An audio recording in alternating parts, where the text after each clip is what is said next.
घने जंगल के बीच बसे एक छोटे से गांव में माया नाम की एक निडर लड़की रहती थी।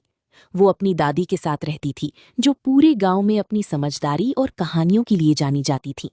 गांव के ठीक पीछे एक बेहद घना घोर और काला जंगल था, जिसे सभी लोग काला जंगल कहते थे। गांव के बड़े बुजुर्गों का कहना था कि उस जंगल में एक ऐसी रहस्यमयी और ताकतवर शक्ति रहती है जो किसी भी इंसान को जिंदा वापस आने नहीं देती। सालों से कोई उस जंगल की दहलीज के पार नहीं गया था। एक दिन अचानक माया की दादी बेहद बीमार हो गई। गांव के वैद्य ने उनकी नब्ज देखी और गहरी सांस लेकर कहा, इनके पास वक्त बहुत कम है। इन्हीं सिर्फ एक ही चीज बचा सकती है, काली जंगल की सबसे गहरे हिस्से में उगने वाला नीला संजीवनी फूल। लेकिन वहां जाना अपनी मौत को दावत देना है।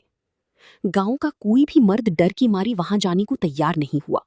माया ने अपनी दादी की सोती हुई कमजोर चेहरे को देखा। उसने तय कर लिया कि वो अपनी दादी को यूं मरने नहीं देगी। रात की अंधेरी में हाथ में एक लालटीन और लाठी लेकर वो अकेली ही उस खौफनाक जंगल की तरफ निकल पड़ी। जैसे ही माया ने जंगल में कदम रखा, पीछे से गांव के कुत्तों के रोने की आवाजें आने लगीं, जो धीरे धीरे सन्नाटे में बदल गईं। जंगल के अंदर का माहौल अजीब था। वहां हवा बिल्कुल रुकी हुई थी, फिर भी पेड़ों के पत्ते आपस में ऐसे सरसरा रहे थे जैसे कोई आपस में फुसफुसा रहा हो। माया को लगा कि अंधेरे में से सैकड़ों आंखें उसे घूर रही हैं। वो थोड़ा डरी, पर उसने अपनी पकड़ लाठी पर मजबूत की और आगे बढ़ती रही। धीरे धीरे जंगल का जादू उस पर हावी होने लगा। उसे अचानक अपनी दादी के रोने और चिल्लाने की आवाजें सुनाई देने लगीं। माया, मुझे छोड़कर मत जाओ, मैं मर रही हूं।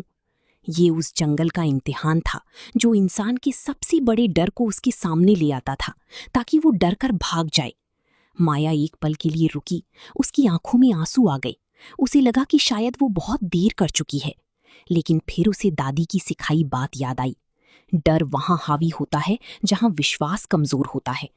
माया ने अपनी आंखें बंद की, एक गहरी सांस ली और चिल्लाकर कहा, ये झूठ है, मैं अपनी दादी को बचाकर ही रहूंगी। जैसे ही उसने ये कहा, दादी की आवाजें गायब हो गईं और जंगल का घना घोर अंधेरा थोड़ा छंट गया। सामने से एक हल्की नीली रोशनी चमकती हुई दिखी। माया उस रोशनी का पीछा करते हुए जंगल के बीचों बीच पहुंची।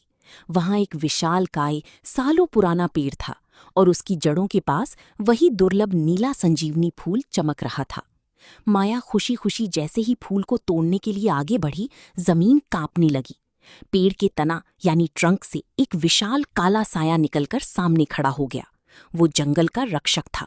उसने भारी और डरावनी आवाज में कहा, इंसान हमेशा यहाँ लालच और ताकत की तलाश में आते हैं। तुमने मेरे जंगल की शांति को भंग किया है। तुम यहाँ से जिंदा नहीं जाओगी।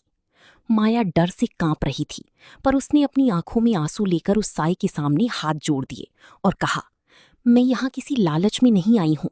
मेरी दादी की जान खतरे में है।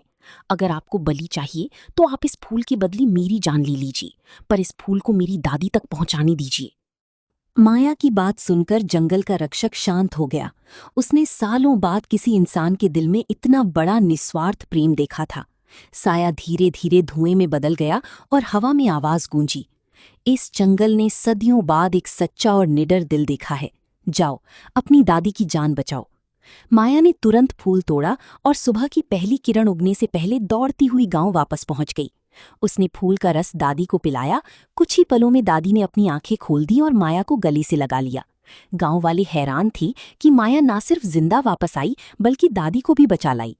उस दिन के बाद से गांव वालों के दिल से उस जंगल का डर खत्म हो गया और उन्होंने जंगल को काटना या नुकसान पहुंचाना बंद कर दिया। अब जब भी माया अपनी घर के बगीचे से जंगल की तरफ देखती, तो पेड़ हवा में इस तरह हिलती जैसे लगता कि वो दोस्ती में उसे सलाम कर रही हूं।